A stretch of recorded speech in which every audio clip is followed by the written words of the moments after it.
Hi, this is Krishna Iyer with the Iyer Think Tank in Delray Beach. This short podcast is on two things. We're talking the Iran war today. We're talking about the U.S. government's war in Iran. We have live updates and a few things that have happened, and we'd like to just discuss them shortly. So let me just, before we get started, I want to, let you know that I'm doing this podcast on a book. There is a book that I'm doing this podcast on. It is Death of Psychiatry. That's the name of this podcast. And we're going to be doing this podcast for a short bit to discuss this book and what actually is happening. And then there's a second book that I also recommend. It's The Mind Game: Witch Doctors and Psychiatry by E. Fuller Torrey. And this podcast is basically about the racist Christians of the U.S. government and the politicians and the corporates and their mental health paradigms, their witch hunt for mental health, and the fact that psychiatry is an inexact, if at that, it's an inexact science that the racist white Christians definitely have trouble with. They definitely have trouble accepting that this is an inexact science that witch hunts for traits in people that are non-Christians to exorcise the devil. And that's what the U.S. government and its vicious Christian doctors do to immigrants and religious minorities in this persecutory type system of hate against immigrants and religious minorities. It's terrible. But we don't want to get into it. That's all I'll say about it. That's the best approach to this. But I would purchase these two books, The Mind Game: Witch Doctors and Psychiatry, and The Death of Psychiatry. They're excellent factual sources. I have them on ebooks. In a short bit, actually, I'll be putting up a website with all my books, with all the books that I've digitized that go over all the wars, the endless wars of the U.S. government. They're hidden atrocities, they're hidden crimes against humanity. So many books, over and over describing the media's complicity in their wars, the patriotic media's corporate frauds that, help the U.S. government get out of, allegations of war crimes and mass slaughter in Vietnam and East Timor and South America, in Africa and in the Middle East. It's all there. It's documented there, and I'll be putting a website with all those books that you can, make a donation to my website, at low cost or minimal cost. You can purchase some of those books and, get some information from it. And I think it'll be a good thing, to have. So the Iran war updates, basically, the Iran speaker, Parliament, Mohammad Ghalibaf, says the United States is planning a ground attack. They're plotting a ground attack despite publicly engaging diplomatic efforts aimed at ending this war. Foreign ministers from Pakistan, Turkey, Egypt, and Saudi Arabia met in Islamabad looking to de-escalate the U.S. situation, the U.S.-Israel war on Iran. Basically, we have I just want to give you my impression of this, double talk and double speak of the U.S. government, the white supremacists that run the U.S. government.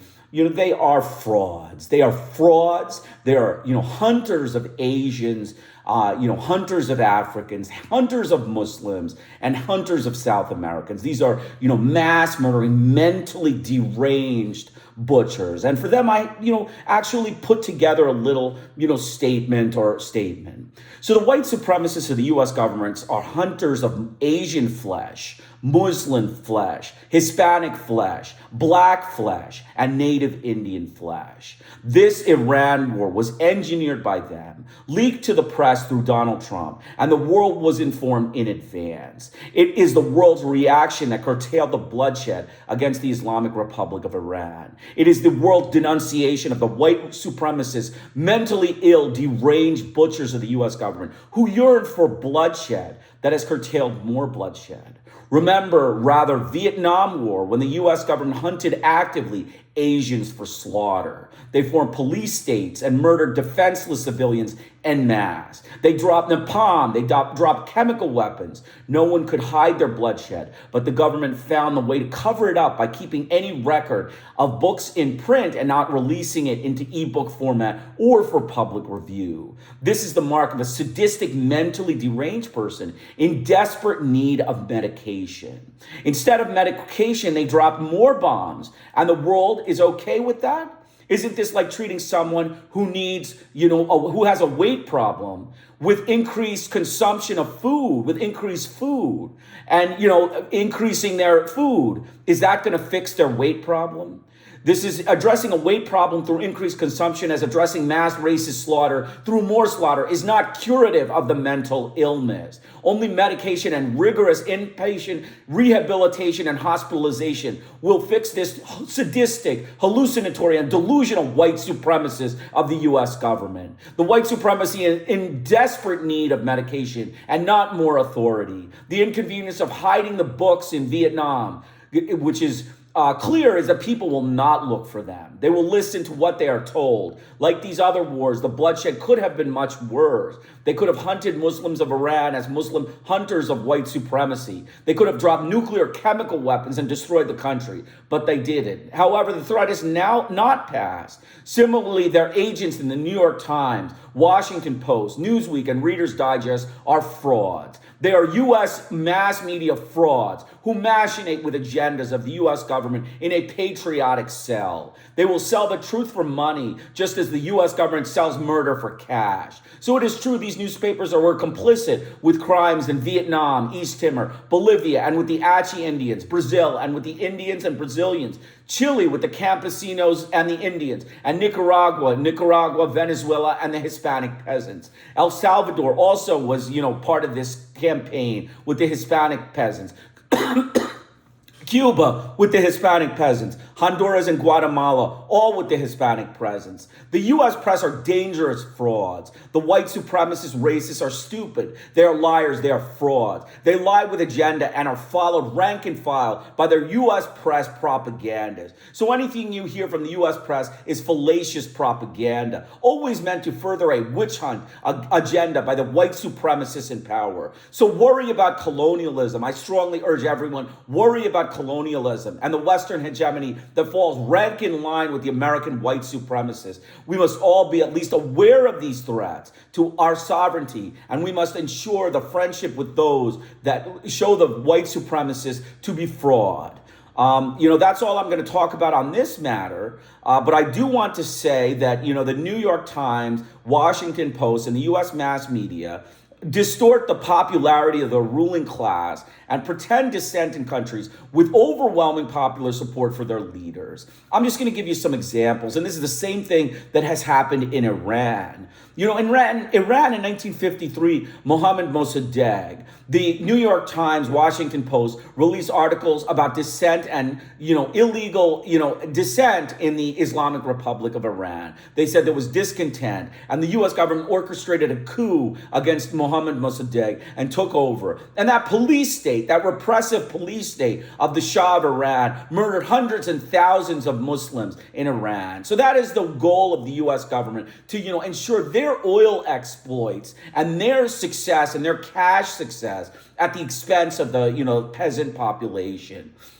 There's another one. In 1954, Jacobo Arbenz, there were lies about popularity and dissent so that a racist removal of this leader could occur. Dwight Eisenhower launched an illegal coup against the Guatemalan state and Jacobo Arbenz. Look at what they did to Guatemala. A mass murdering state of thugs, police state repression, hell on earth, described in books universally as a place of hell and misery for the poor people of Guatemala and the poor Hispanics that suffered and endured this, pain as a result of the U.S. government, white supremacists, mentally deranged frauds.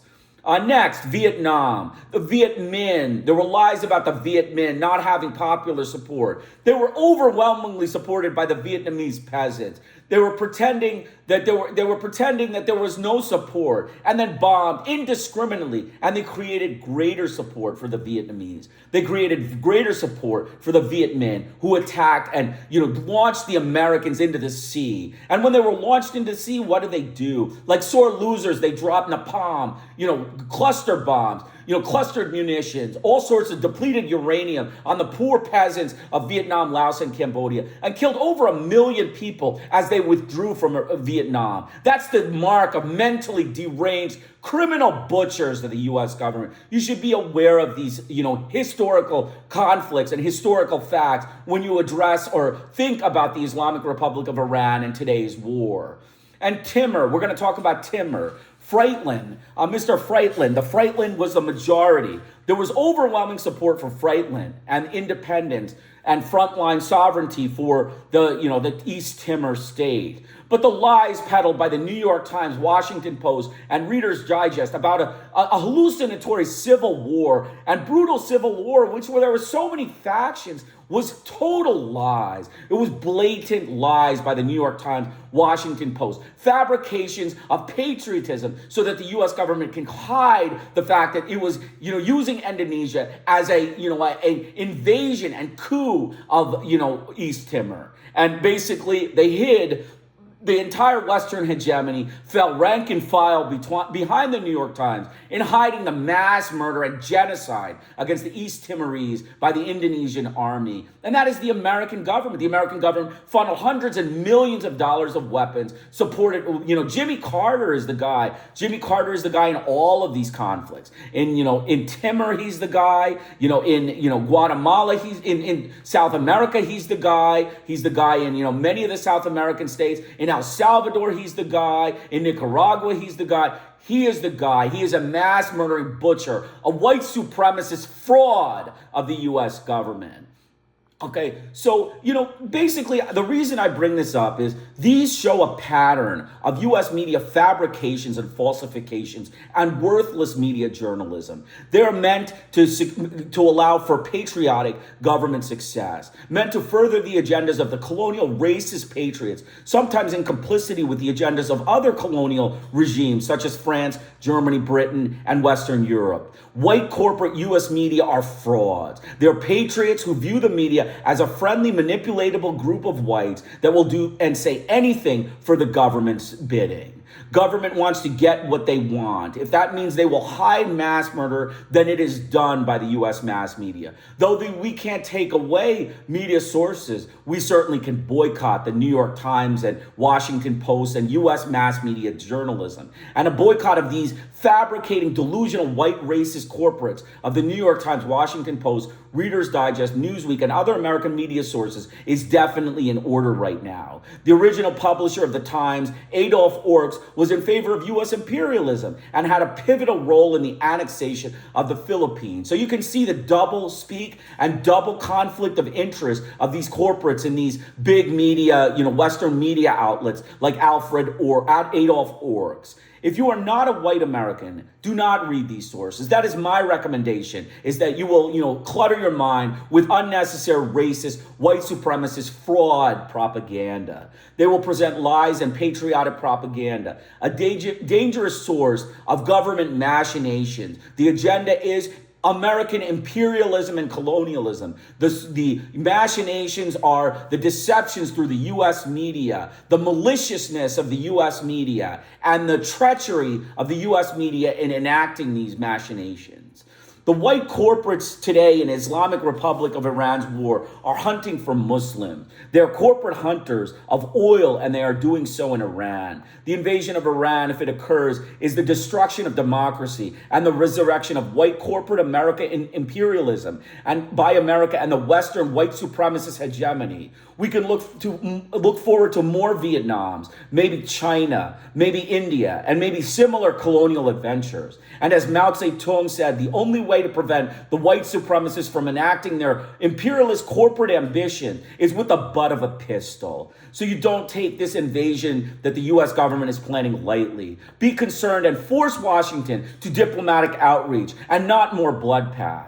This is a white supremacist, deranged, mentally ill butcher that is in need of medical treatment, not more bloodshed. Treating this illness with more bloodshed rather than medication is like treating a weight problem with more food. I mean, basically, the US government mental derangement has become clear. They are mentally deranged, in need of medications, in desperate need of sadistic limiting, psychotic limiting, and delusional and hallucinatory limiting medications. And without doing it and allowing more bloodshed by these mass murdering sadistic killers is really just, moving from, the correct way of treating it to just, distraction and giving them more and more of what they desire, which is more and more money, more and more murder, more and more subjugation of non-whites. That is extremely essential for you to understand. They are extremely interested in subjugating colored people. They are racist white supremacists of the US government,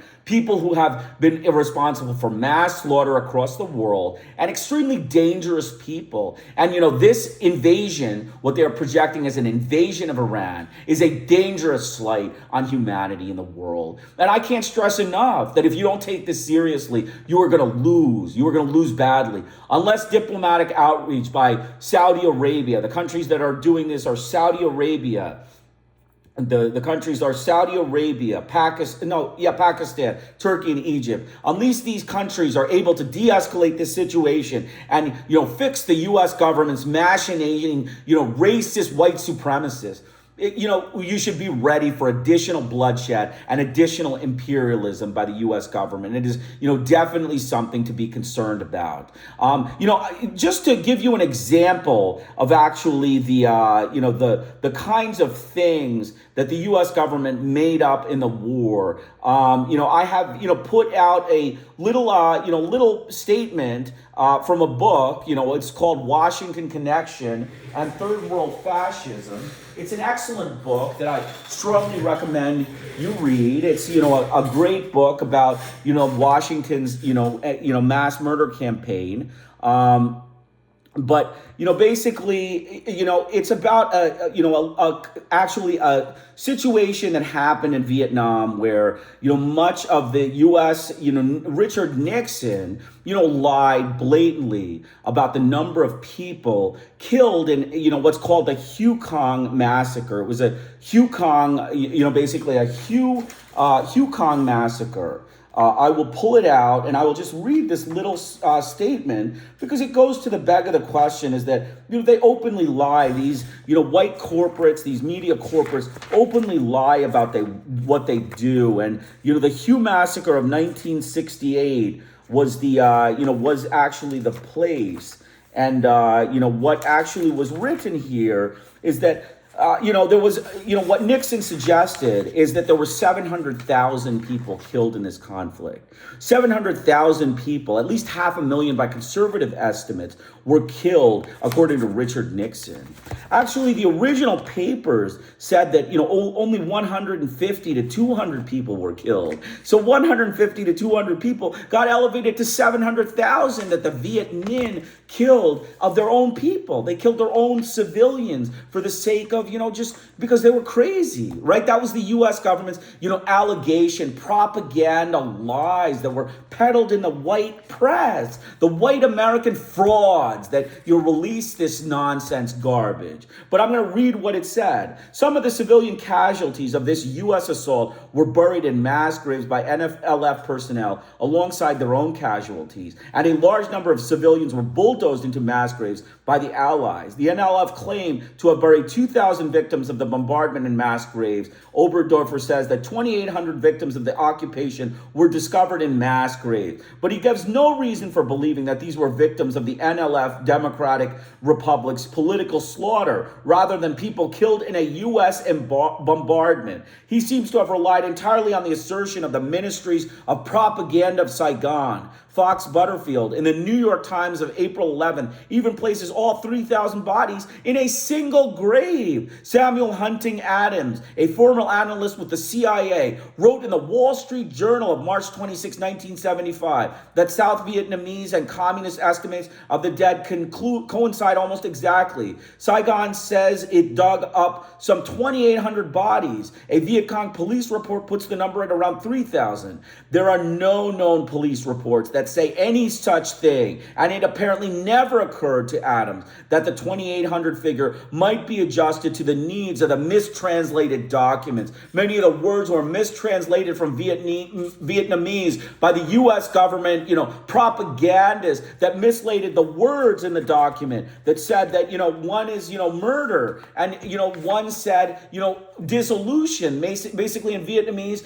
the word means, you have to, neutralize them. You have to stop them from acting. And so they didn't kill them. They actually rehabilitated them. So many of these things are just open lies by the frauds of the U.S. government. And if you want more information, I strongly urge you pick up this book. It's an excellent book about, Washington's incursion, their manic, butcher campaigns. And they are, as I see in all of these, situations in all of these books, all of the evidence presented means they're mentally deranged butchers, and they need serious psychiatric rehabilitation. Okay, for homicidal maniacs, they need serious psychiatric rehabilitation. And that's all I'll say on the subject. I'm glad you were able to sit and join me. So I'm going to continue with the death of psychiatry. We have, basically the death of psychiatry is basically, the white racist, Americans and, the witch doctors, the witch hunting doctors. We can call them Christians, but many of them are not just Christians. Many of them are Muslims and other people that hunt for witches and non-Christians. And, that's, an unfortunate thing, but the current scene of psychotherapy as toothpaste. Basically, the long and short of this is the witch doctors of the U.S. government and their U.S., racist U.S. doctors, they're racist U.S. medical doctor groups. They're all of the white groups that run the medical system. We know they're all white because that's who they are. They're white people that are racist, anti-colored. And, they have, many religions. Many religions are, represented in this group. There are many Christians. There are many Muslims. I don't know about Buddhists. Maybe there are many Buddhists as well. But they are all racist whites that, peddle to Washington's narratives, peddle to Washington's lies and witchcraft, and that's what they are. That's who they are. That's what they are, and that's what they deserve. They are racist whites. Let's get it straight. They're racist white supremacists of the U.S. government, and they're U.S. white doctors. And let's not forget that. That's an important fact. Perhaps the most prominent feature of the current psychiatric scene is the existence of many varieties of psychotherapy. Basically, psychiatry is other things as well as a mental disease, as it is a legal exoneration of mental patients from responsibility. It is the preventative mental health of psychotherapy. But above all, it is a mental patient contracting with the psychiatrist to get cured by psychotherapy. This is how the majority of psychiatrists spend the majority of their time. Non-physicians do psychotherapy too. Psychologists, social workers, nurses, non-professionals. This seems strange in itself, since the term therapy indicates that it is a medical procedure. Insofar as non-physicians are carrying out medical procedures, they may be accused of practicing medicine without a license. Thus, the fight for many psychiatrists to bar non-physicians from practicing psychotherapy is solidly grounded in the medical model. Now, this chapter, I think it's, important to understand that, Torrey is right. I mean, basically, psychotherapy, he is basically, in this book, dissing the psychiatric discipline. I mean, the science behind psychiatry, he is calling quack science. It's witchcraft science of, the early medieval times, Muslim and Christian witchcraft science that ends up, just destroying people's lives, like just giving them medications that aren't required. Racist witchcraft science by the white supremacists of the U.S. government, and they're white doctors. They're white,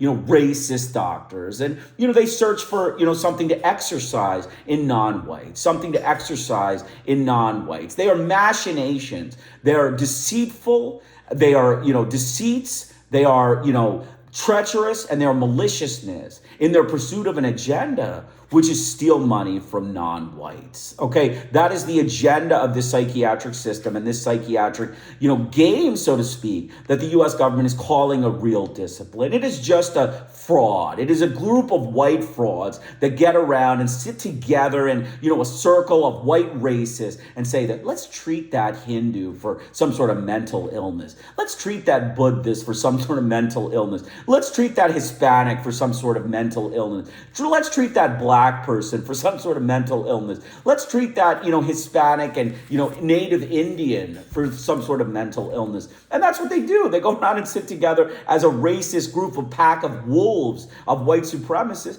and, joke and have fun with this treatment. And that is why they have gotten a bad name. Okay, psychiatry in America has gotten a terrible name. And this guy says it. Death of Psychiatry is a perfect example. So we're going to quickly run through. I only have 30 minutes for this presentation. I'm sorry. I'm going to finish very quickly. But, basically the different psychotherapies. There's psychoanalytical psychotherapy, okay? It's basically orthodox, Freudian, non-Freudian, Jungian, and Adlerian.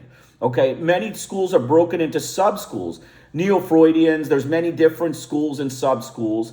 This is the way it was, and it hasn't changed since medieval Europe. It's a panorama of parochial, psychotherapies, basically that hasn't changed since medieval Europe. It's an educational process. We describe all of these psychotherapies as an educational process. That doesn't necessarily mean it's not medicine. Let's, get back to the facts. Freud did not say that doctors need to treat mental illness, but at the same time, it is education. It is not therapy. That is the correct statement. It is not really therapy. It is psychoanalysis and psychoassistance. So many times in many kinds of things we do pay as insurance people, as insurance doctors, insurance companies, they do pay for education. Okay, let's say that, if you want fitness, they will pay for your gym membership. So similarly, they pay for this, but the medical jargon of psychotherapy is incorrect. It is really just psychoeducation. It's education of behavioral issues that a patient may have, or what we call irrational behaviors, which may just be white racism. I mean, basically, that could be the reason that you want to treat someone, or you think they have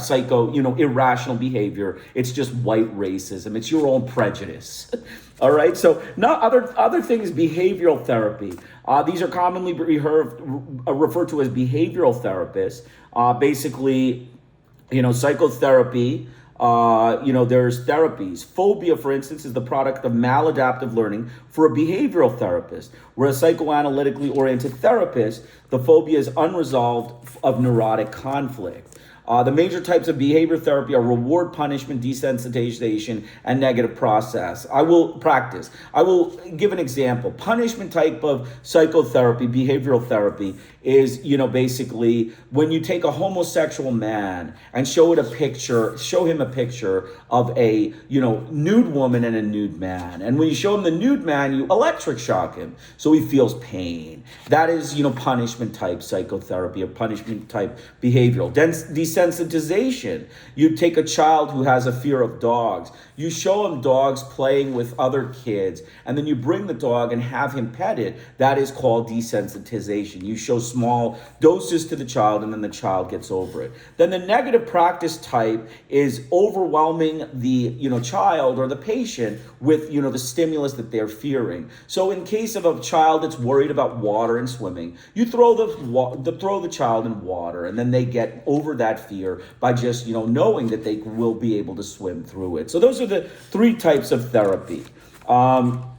There's also Rogerian and humanistic therapy. That's kind of a special case. It focuses on personality attributes of the teacher to allow the patient to understand educationally what's happening.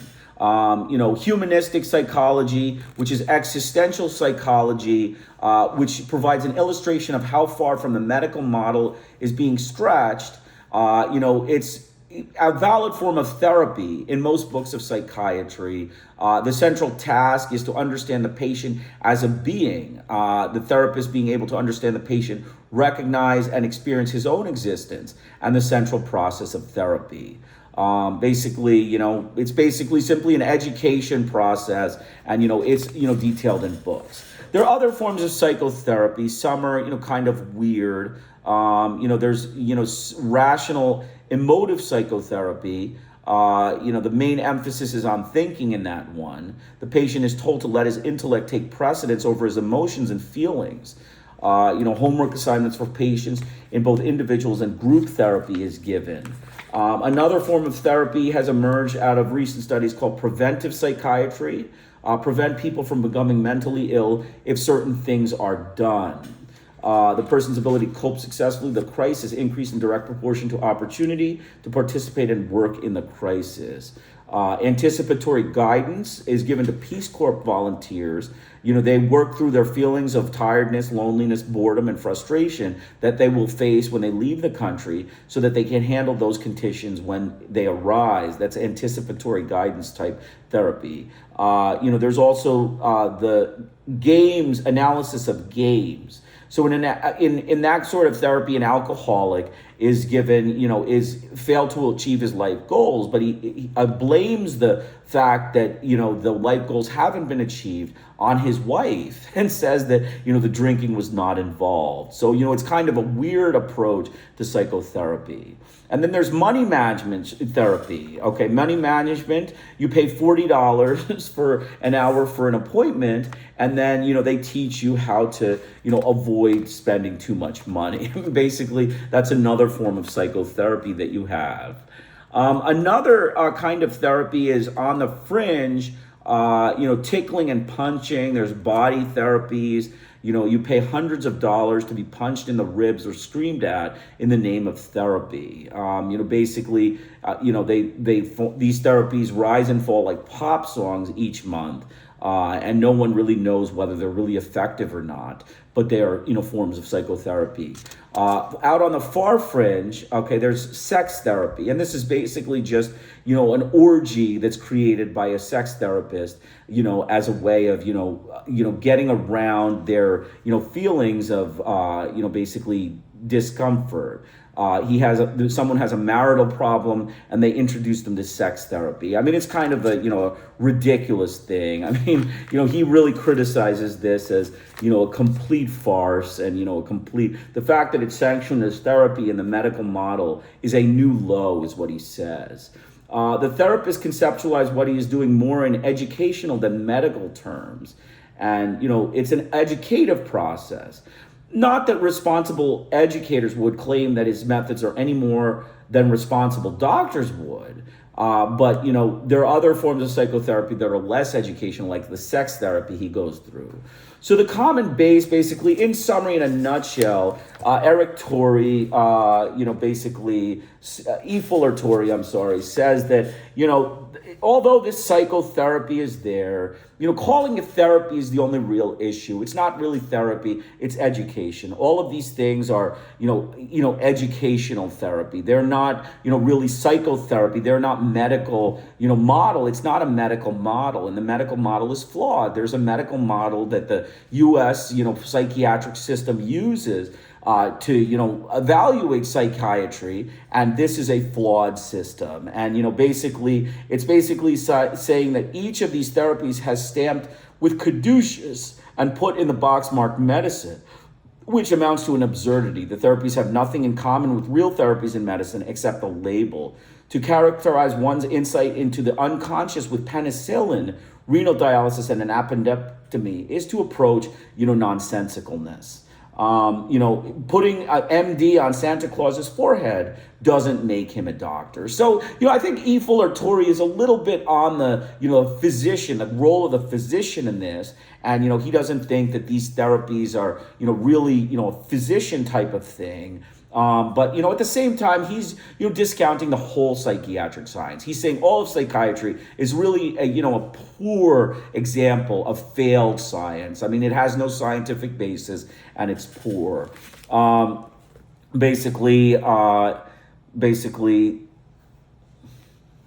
Yeah, so basically, in a nutshell, education, psychotherapy is education. My statement on this is that, the psychotherapy is definitely a need. We need not criticize psychotherapy as something that we should take away from patients. I do believe that, the psychiatric system, the stigmatization, the white supremacists, they're frauds, the American frauds, the white supremacist frauds is the only word I can use, the government frauds that run the government. terrible. I mean, terrible, terrible examples of, white supremacists that are, pretty fraudulent, when they use these, systems. Many of them are, agenda driven. They're driven by their financial agendas.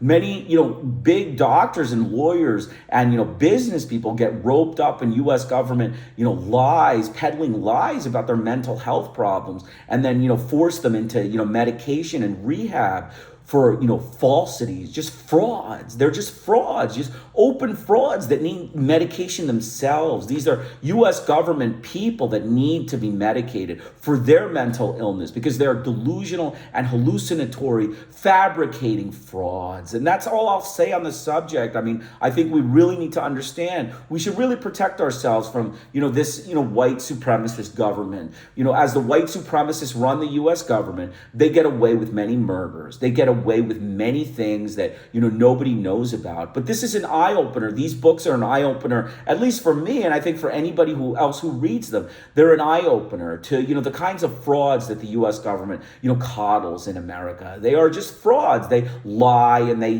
peddle narratives about people that they're mentally ill, or they have some sort of underlying schizophrenic illness that is untreated. And many of those people have to suffer at the hands of racist white doctors that are frauds, additional fraudulent people that you cause them pain and suffering and give them medication that harms them and hurts them for their whole life. So don't take these things quietly. These are serious things that impact on each of our well-being. And imagine you were afflicted. Imagine you were a patient afflicted with a mental illness that the U.S. government claims is debilitating for you, and you can't work, even though you feel completely functional and feel that this is just a racist, oppressive group of white frauds that's propagandizing. Then you'll want to fight them. And so you should always be aware of these motives of the U.S. government, their fraudulent nature, and their fraudulent ability, their ability to lie, peddle lies and propaganda about people, lies similar to the lies and propaganda they peddle about other countries' leaders and other countries' human rights and other countries' all sorts of problems. So these are U.S. government frauds. They are racist frauds of white supremacy, and we should all be concerned and be sympathetic to people who have been attacked by the psychiatric system in America, even though it was a fraudulent attack of a group of racist white supremacist frauds. And that's all I'll say on the matter. Hope you enjoyed it. I'll put the references in the Zoom link. Have a great day. Krishna Iyer from the Iyer Think Tank in Delray Beach.